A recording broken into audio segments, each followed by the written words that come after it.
안녕하세요. 슈리의 평생투자 슈리입니다. 우리가 어떤 결정을 내릴 때 대세를 따르는 경우가 많습니다.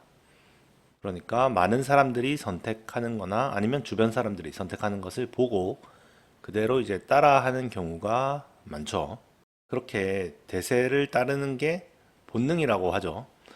예전 원시 시대에 우리가 이렇게 무리지어서 생활을 하는데 뭐 혼자 독자적으로 행동을 한다거나 이러면은 살아남기가 어려웠겠죠. 그래서 그런 유전자들은 도태되고 무리를 잘 짓는 그렇게 대세를 따르는 그런 유전자들로 이렇게 진화를 하게 되었다고 하죠.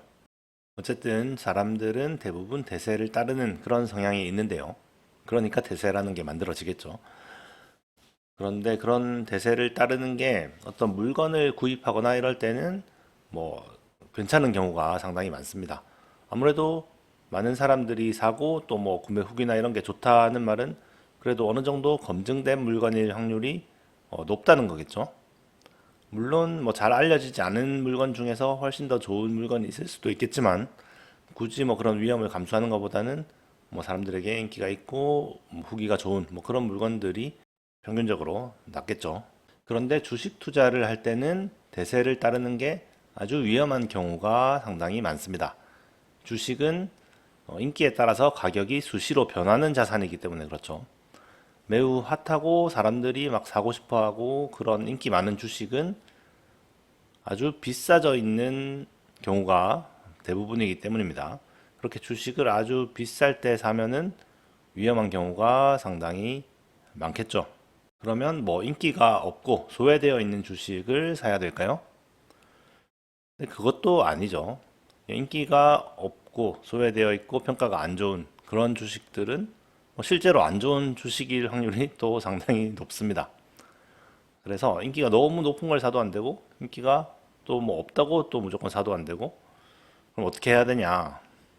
어떻게 해야 될까요? 그러니까 다른 사람들의 대세를 따르거나 다른 사람들의 대세를 또 무조건 따르지 않거나 네, 그렇게 결정을 하면 안 된다는 겁니다. 다른 사람들의 의견대로 결정을 하는 게 아니라 내가 독립적으로 사고를 해서 결정을 해야 된다는 겁니다. 예, 물론 이게 독자적으로 사고를 한다고 해서 다른 사람들의 의견을 아예 안 듣고 할 수는 없겠죠. 당연히 내 의견이라는 것도 여러 가지 의견들을 종합해서 이제 내 의견이 생기는 거지.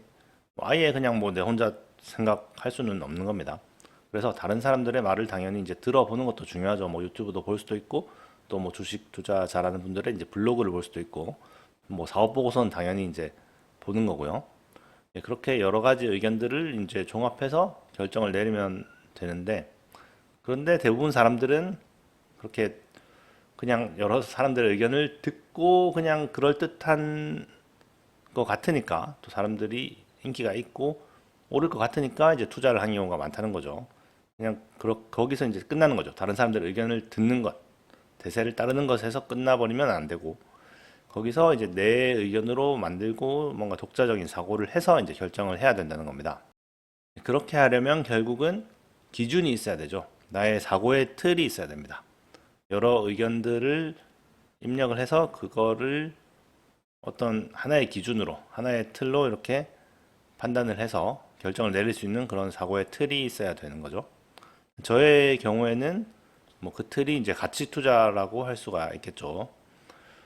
결국 그 회사의 가치보다 이제 가격이 훨씬 싸면 이제 산다는 건데 그 가치라는 거는 결국 그 회사가 가지고 있는 자산 그리고 앞으로 벌게 될 돈들의 합이 이제 가치라고 볼 수가 있겠죠.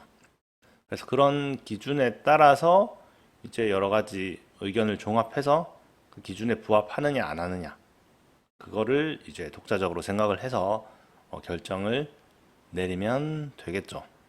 그렇게 해서 이런 기준이 있으면은 뭐 무조건 대세라고 이제 따라가는 것도 아니고 또 무조건 소외된 주식만 사는 것도 아니고 예, 대세인 주식이 내 기준에 맞으면은 또 그걸 살 수도 있는 겁니다.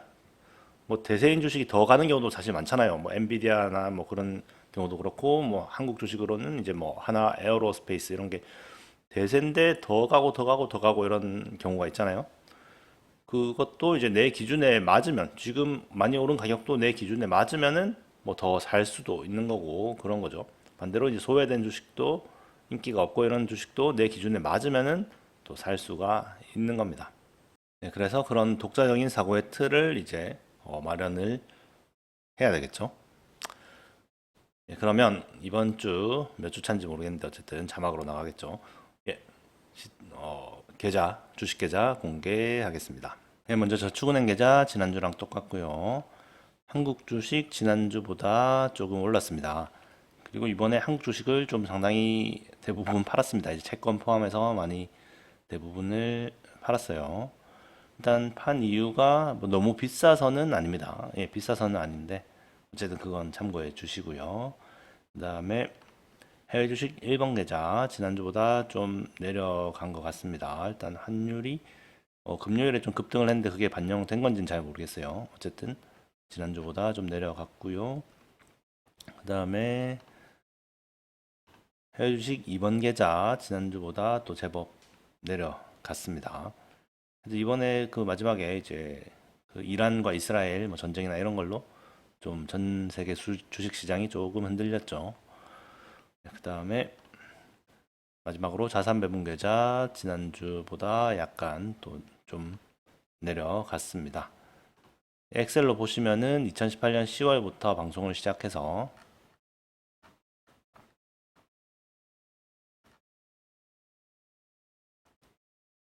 349주차까지 왔고요. 349주차 현재 지금까지 2억 1,600만 원 투자해서 현재 3억 3,113만 1,819원이고요. 수익 금액은 1억 1,513만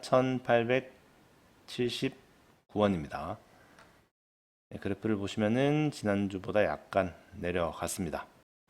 그러면 오늘도 시청 감사드리고요. 또 다음 주에 뵙도록 하겠습니다. 감사합니다.